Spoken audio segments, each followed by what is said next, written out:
Bag pa na. Ganda na yung texture. Ripstop material pa rin.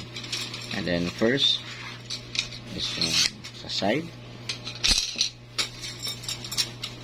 Then yung strut.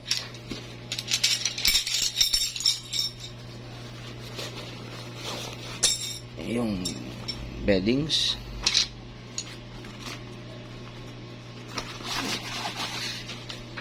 Then yung leg. And then manual.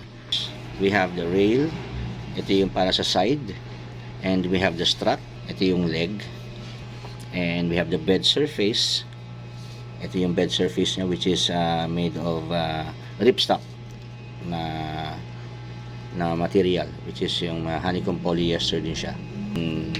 Case nya, and then syempre we have the manual para sa pag-assemble nyan. So okay, maya assemble natin to. Okay, let's go. So, meron naman tayong bagong gear. So, first time natin isa-set up. Pag-aralin natin kung paano.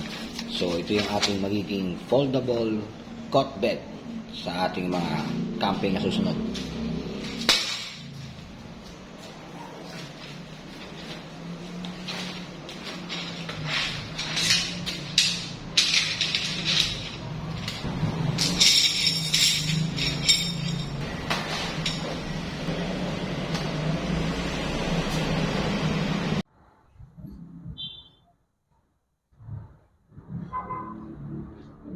Okay mga bro, so umpisahan natin assembling. So based doon sa manual na nakita natin, na umpisahan natin gawin is ito munang pinaka-beddings. Okay? So para ma-assemble tong beddings na to, kailangan natin buuin tong dalawang support pole.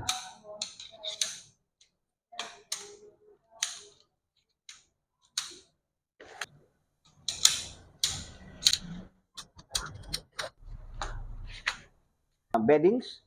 So, na-assemble natin yung support poles. So, initially, ang natandaan natin dito, yung dalawang gilid nitong beddings natin is may opening. So, checkin natin kung saan yung may opening. Tulad nito.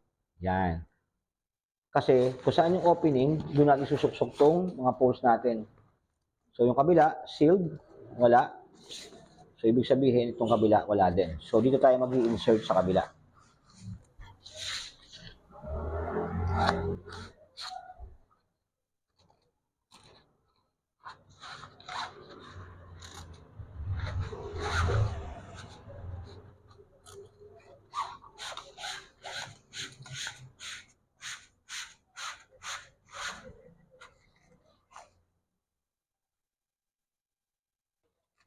Tutulak natin siya sa outer para mag-lock. Dalang opening yan, ito lang.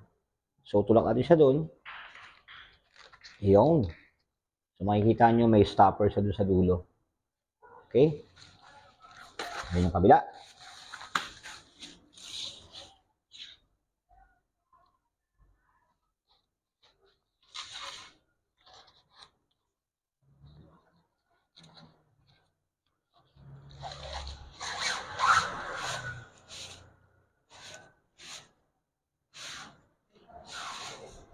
Same yung ginawa natin sa kabila. Ito, i-force natin siyang ipasok doon sa stopper doon sa dulo.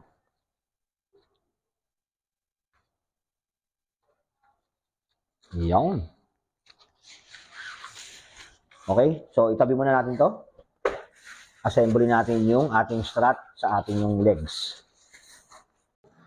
Okay? So, mga kabro, so kada leg, so umpisa natin buuin yung strut and then yung pinaka-leg ng ating foldable cot bed.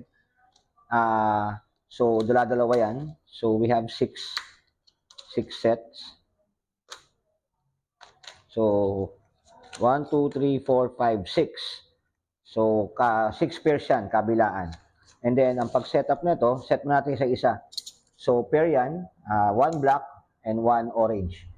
So, ang pag-setup ito mga kapatid, itong dalawa, dahil ito yung ikakabit natin, so ito, patama doon sa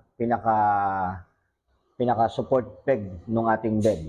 So, ang magiging setup niyan, orientation niyan, is ganyan. So, let's assemble. Yan.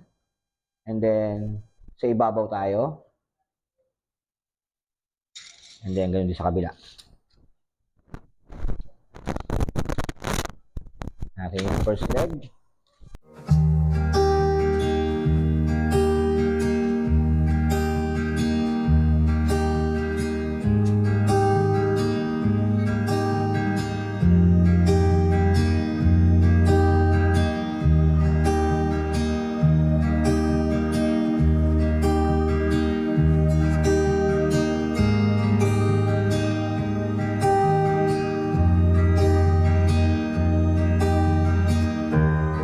Okay, so mga bro, kung mapapansin nyo itong hook na to, natin, siya yung papasok sa part na ito.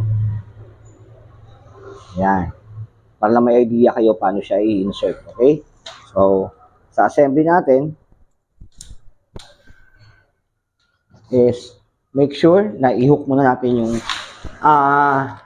easy way to assemble is umpisahan natin itong bandang gitna. So, kung meron tayong 1, 2, 3, 4, 5, 6, umpisa natin yung number 3, saka yung number 4 na strut and leg. Okay? Pag-insert, start na sa number 3.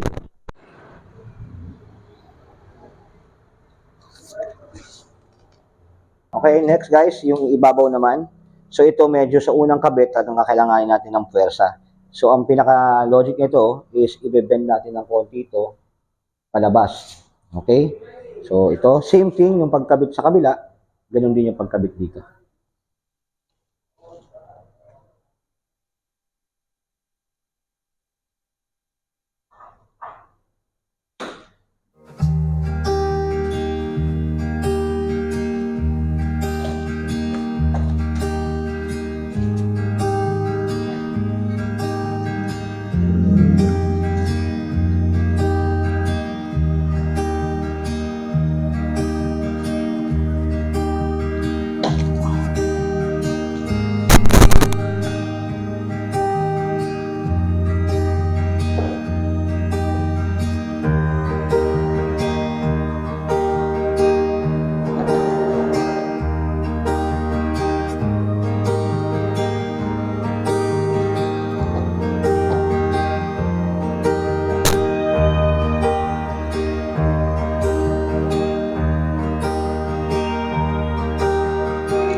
Wow!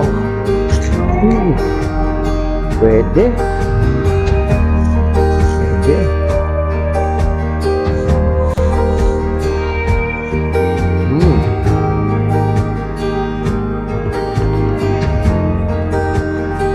No, double check. Pwede. Ayan. So, tayo natin buuin pa yung isa. Dalawa kasi to. So, isa pa. Tara.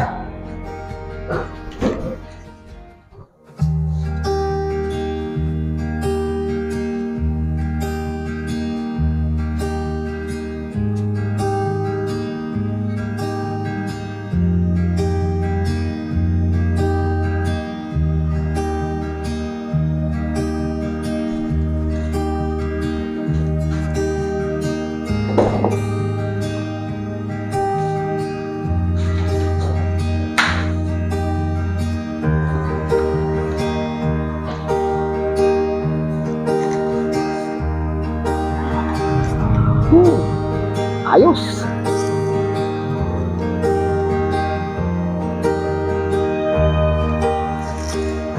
Okay.